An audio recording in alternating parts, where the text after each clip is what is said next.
Bonjour tout le monde, c'est la suite de l'entretien du 835. Aujourd'hui on va s'occuper du moteur et de tout ce qu'il y a autour. Et ah oui, on fera les jeux des roues à l'avant parce que ça se règle. À entretenir, donc j'avais déjà fait des trucs, donc les filtres, tout ça je les avais fait il y a longtemps, mais vu qu'ils tournent pas, je vais pas le faire. Il y a ça à entretenir, cette pompe, parce que SL, la pompe se vidange. Le moteur, j'ai voulu essayer cette histoire de boîtier de direction, mais j'ai abandonné. Et après, je me suis occupé des roues devant. Ah si, j'ai le filtre à air que j'ai nettoyé. Et puis après, ben, c'est tout, hein, je crois. Il me semble que c'est tout.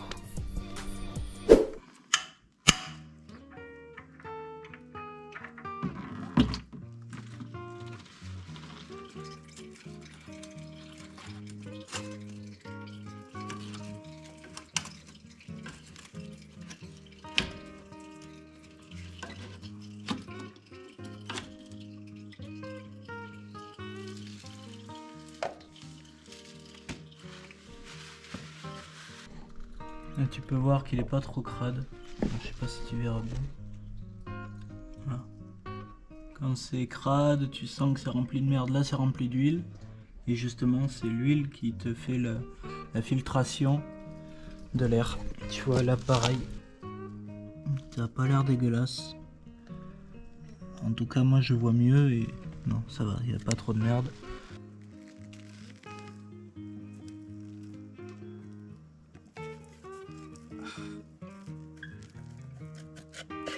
Là.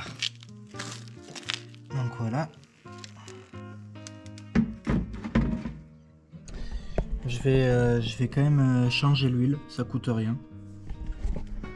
Et puis j'ai vu un poil de merde, donc tu vas voir.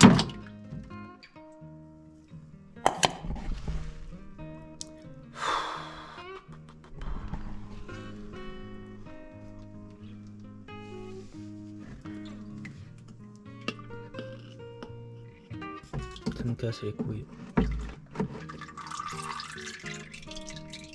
Là, j'espère qu'il va pas dégueuler partout. Tu le vois là sur les bords. Donc, finalement, ça il fait pas de mal de nettoyer un peu. Tout ça en fait, tout ça c'est la merde qui a été filtrée et finalement elle se dépose au fond du filtre.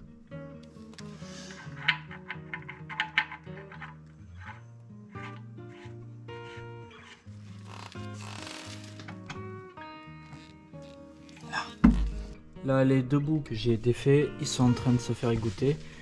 Et du coup, ce qu'on va faire, la pompe à injection, là, je vais défaire la vis. Et dedans, il y aura du gasoil qui va sortir. Parce que ces pompes-là, les pompes en ligne, là, je vais enlever le tiroir et je vais te montrer la trappe.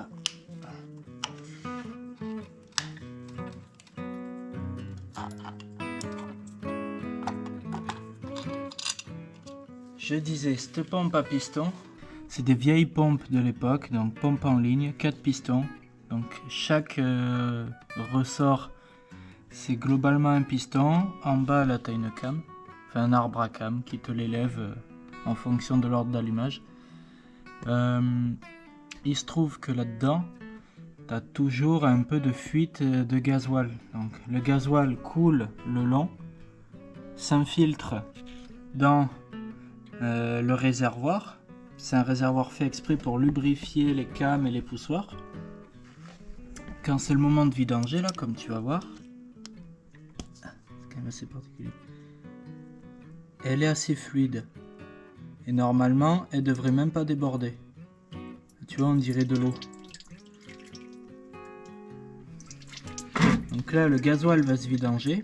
Et moi, ce que je vais faire après, pour que toute cette partie-là se re-remplisse, je vais venir avec la burette d'huile, mettre de l'huile en haut.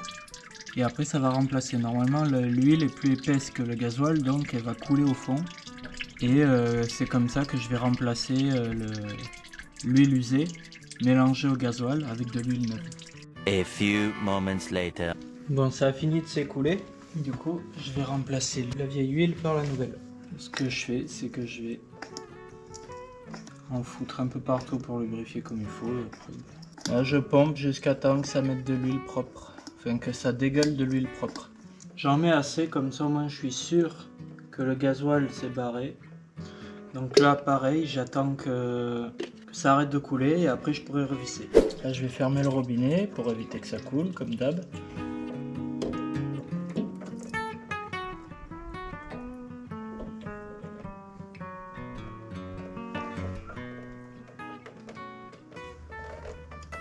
J'ai bien fait, le joint il est complètement flingué. Puis dedans, t'as un peu de la crasse là, un petit peu beaucoup.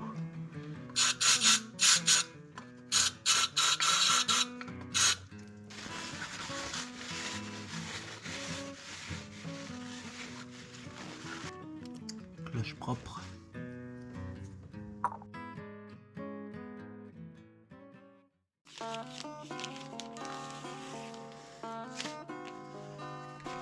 Cette feuille là, ça c'est du joint en liège que tu peux découper comme tu en as envie. Ce que je vais faire, vu que j'ai pas de joint pour la cloche, je vais découper un bout à l'emporte-pièce et je vous montre ça quand j'ai terminé. Bon, le joint est terminé, à voir si tout se monte bien. En tout cas là ça y va nickel. Voilà, je vais le monter, je vais voir si ça fuit et je vous montre ça.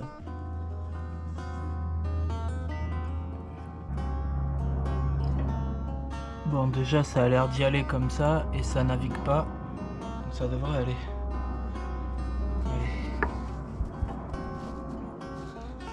Plus qu'à espérer que ça y reste, que ça tienne.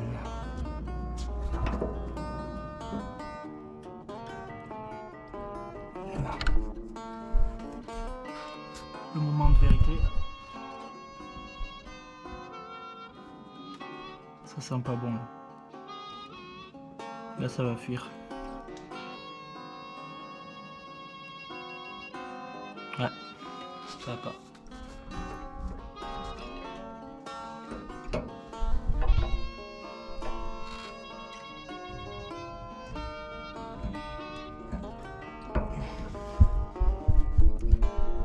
J'y crois pas. Hein.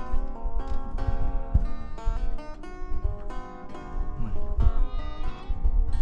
Ça fuit encore.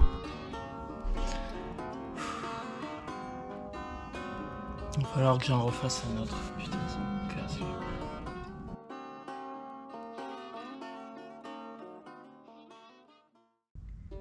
Je vais essayer de trouver un joint torique qui va dedans et je vais l'écraser et on verra bien ce que ça donne.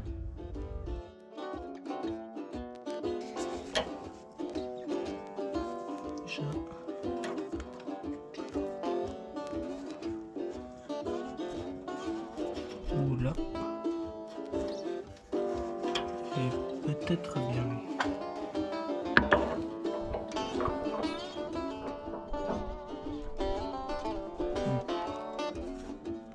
Après, faut arriver à le mettre.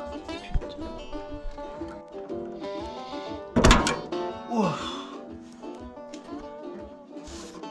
Là.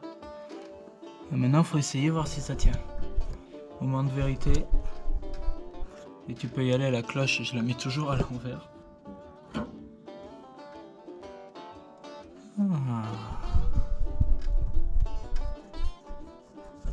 Là. Tu vois, la cloche, elle se remplit pas. Ça veut dire que ça fuit pas. Bah, je vais laisser ça comme ça. Je vais l'ouvrir à fond, voir. Je vais pas y toucher. Et on reviendra voir tout à l'heure si le niveau a monté. A few moments later. Bon, ça a l'air de tenir. Le truc, pourquoi j'ai galéré, c'est parce qu'en fait, le joint, c'est à la base, c'est des joints plats. Des joints plats assez fins. Et ce que j'ai remarqué, c'est que, tu vois, au niveau des fixations là, c'est enfoncé, c'est tordu. C'est de l'aluminium, la matière, donc ça se déforme facilement. Donc de chaque côté, c'est tordu. Et qui fait que la cloche, elle ballotte de droite à gauche.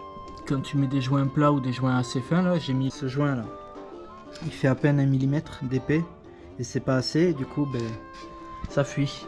Là, ce que j'ai fait, j'ai mis un joint torique, c'est beaucoup trop épais, du coup c'est pour ça que j'ai galéré à mettre la fixation de la cloche.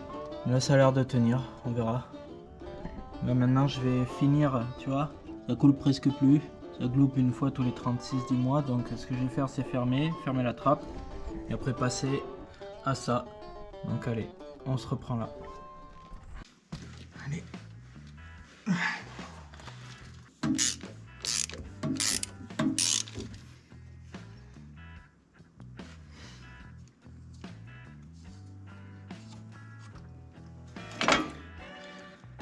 J'espère que ça va rien défaire d'important.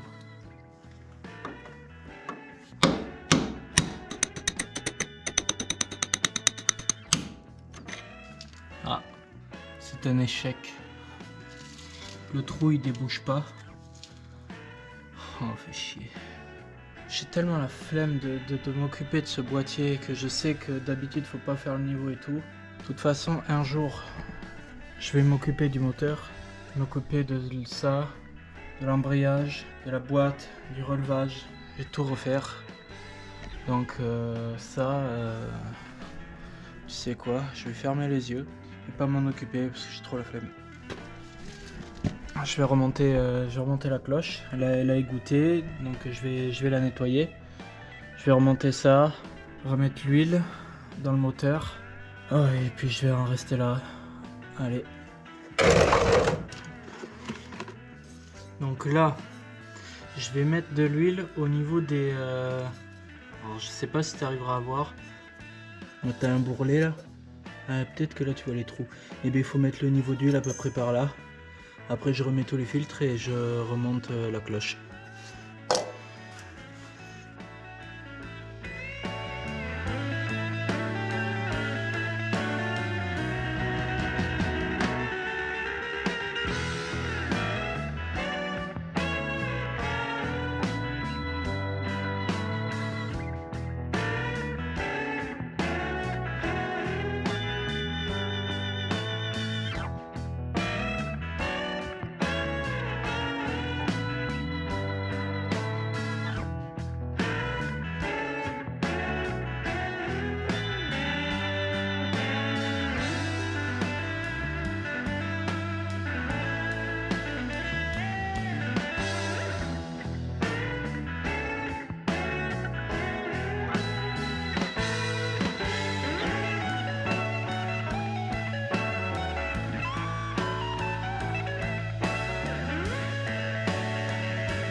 Comme tu vois, il n'y a pas une fuite.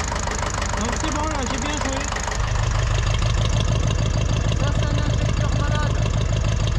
The next morning. Jour numéro 3, je vais régler le jeu aux roues.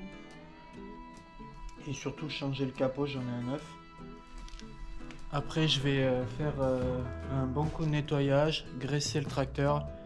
Et après on verra si j'ai le temps de faire autre chose.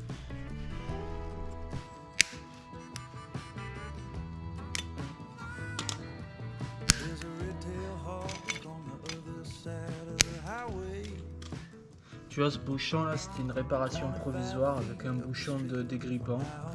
Ça a tenu jusque là, hein. Tu vois bien. Mais bon, c'est pas top. Moi j'ai le tout nouveau bouchon maintenant. En plus lui il est un graisseur, donc ce sera nickel, il n'y aura jamais besoin de défaire. Ce que je ferai, c'est que je contrôlerai le jeu si besoin. Là je vais regarder si ça fait du bruit.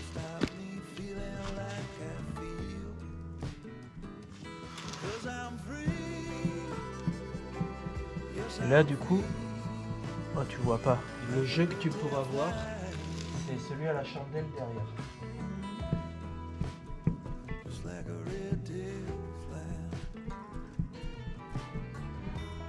Voilà, la roue est bien réglée, donc je vais juste remettre le bouchon et je vais faire l'autre côté. Normalement l'autre côté il y a du jeu, j'ai déjà vérifié. Et puis j'en profiterai pour l'autre côté, il n'a pas le perçage pour le graisseur. Je vais faire le même montage. Comme ça au moins je m'embête pas. Et puis je graisserai tout comme ça. Du coup je vais nettoyer, remettre de la graisse neuve. Même pas. Je vais remettre le bouchon et après je remettrai de la graisse neuve quand j'aurai fait le nettoyage.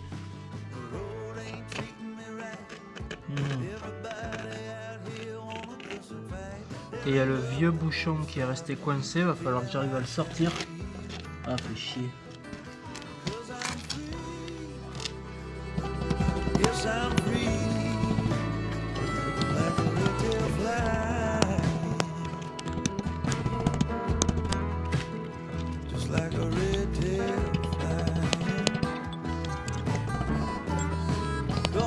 Twenty minutes later.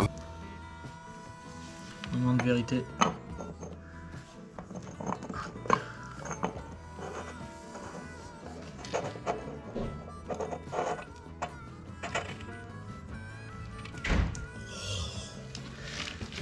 Trouver la bonne clé maintenant.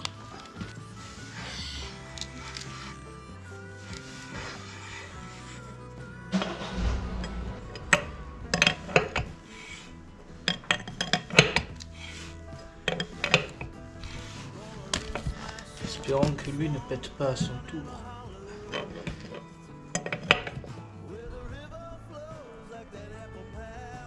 Et là, tout neuf. Allez au suivant. Donc ça, tu vois, c'est les anciens modèles de bouchons. T'avais pas de graisseur et du coup tu mettais la graisse directement dedans. Moi je trouve que c'est pas pratique du tout. Ce que je vais faire, c'est mettre un graisseur là-dessus et comme ça au moins j'aurai pas besoin de le démonter à chaque fois. Ouais, elle a un peu de jeu, je vais essayer de le régler. Alors c'est pas tout à fait la même chose que l'autre côté étant donné que ce n'est pas au même tracteur. À la base, ce moyeu là, tout le moyeu complet avec la fusée, ça vient du tracteur le FF30 que j'ai en pièces. Et vu que je m'en sers pas, mais je me suis dit je vais y piquer un bout parce que l'autre fusée, les roulements ont cassé. Non même pas, c'est la vis, c'est barré, tout s'est barré. Et ma roue elle était à deux doigts de se casser la gueule. Du coup j'ai pas voulu me faire chier. J'avais pas d'argent à l'époque. Je préférais monter celui de l'autre tracteur. Ça change rien, c'est exactement la même chose, sauf que bon, c'est un peu plus vieux. Après, quand je remonterai tout, je mettrai les bonnes pièces à leur place. Parce que bon, tu vois que c'est différent. Et vu que l'autre, je vais vouloir le vendre un peu en mode d'origine, il va falloir lui remettre ses pièces qu'il avait avant. Sinon, le réglage, c'est toujours pareil. Hein. Tu vires la goupille, tu serres un peu ton écrou. Faut que ça tourne librement, qu'il n'y ait pas de jeu. Si tu serres trop, ben, tu risques de péter le roulement. Et je crois que c'est ce que j'ai fait la dernière fois. Donc voilà. Quitte à ce qu'il y ait un poil de jeu, vaut mieux qu'il y ait du jeu que pas du tout de jeu. Parce que sinon ça pète tout. Je t'invite à aller voir la vidéo du DB850 où je fais l'entretien. Si jamais tu veux plus d'infos sur le réglage des roues avant. Et le lien c'est bien sûr dans la description.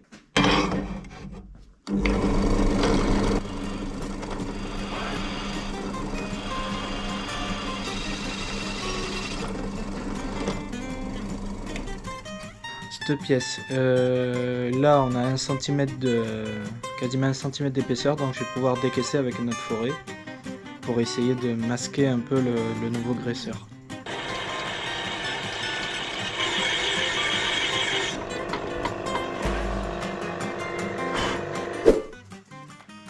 Ce que j'aime beaucoup avec la fonte, c'est que ça se travaille très facilement.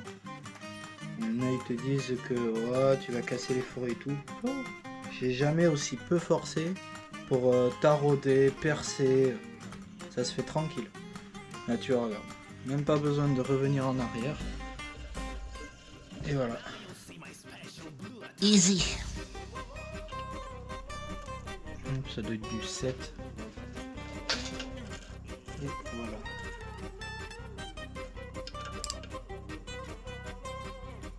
Voilà, ça ressemble à peu près à ce qu'il y avait sur l'autre. Bon, t'as vu, il dépasse, mais bon, c'est pas grave. Déjà, il est un peu enfoncé, il est plus protégé. Là, ça ressort, voilà, comme l'autre. C'est bon. Alors, on remonte. Bon, Comme tu peux voir, là c'est remonté. Donc ça dépasse un peu, ça dépasse plus que l'autre côté. Je vais te montrer la différence. Là tu vois, là il déborde bien. Et de l'autre côté, tu vois, lui, hop, presque il déborde pas. Ça ira très bien. Donc maintenant ce que je vais faire c'est le laver.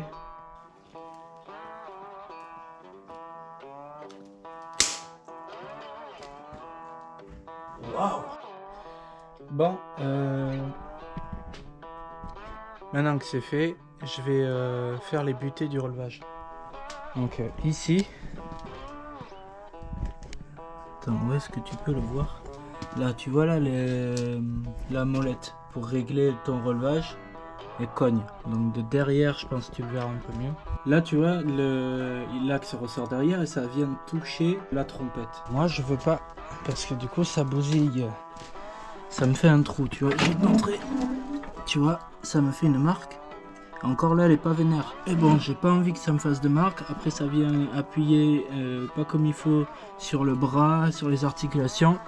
Ça va pas. Ce que je vais faire, c'est que je vais pomper l'idée du grand-père qui a été fait sur son tracteur. D'ailleurs, je vais te montrer. Voilà la bête. Du coup, le relevage du 65 à papy. Là, d'origine, t'as la pièce de relevage, alors oui, le bras de relevage, et là ici il a soudé un tube et qui vient embuter contre la trompette de chaque côté, tu vois. Là il a fait aussi de ce côté et tu vois bien que déjà d'une part tu as le creux là dans la trompette et là il est assez décollé, on est tranquille, donc ça peut venir embuter, ça peut forcer, tout ce que tu veux, il y a zéro problème. Donc ce que je vais faire c'est exactement la même chose. J'ai trouvé ce tube, donc l'épaisseur ça a l'air d'aller. Faudra juste que je soude là tout le long parce que ça risque de s'ouvrir avec la pression sur le tube. Je vais faire deux bouts de 13 cm à peu près et je vais monter ça.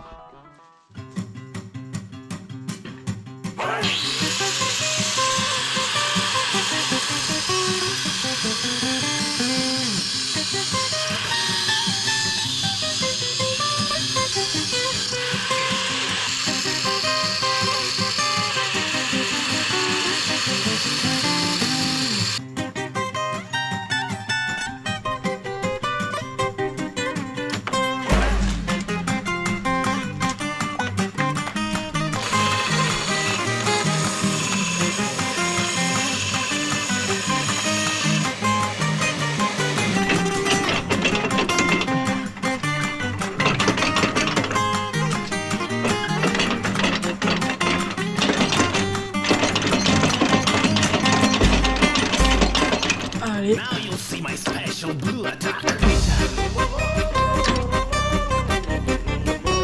Il sort facilement.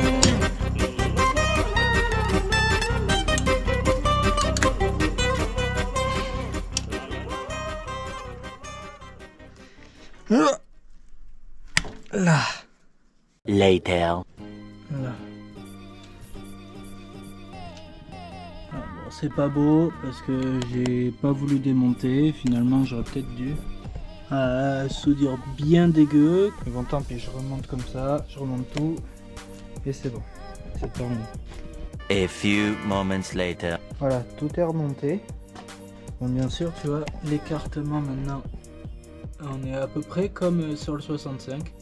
Bien sûr, la barre derrière est plus haute, mais bon, c'est pas un problème. Je me débrouillerai moi avec les outils que j'aurai. Et bien comme tu peux voir, nous sommes sur la fin de la vidéo. Le tracteur a fini d'être entretenu.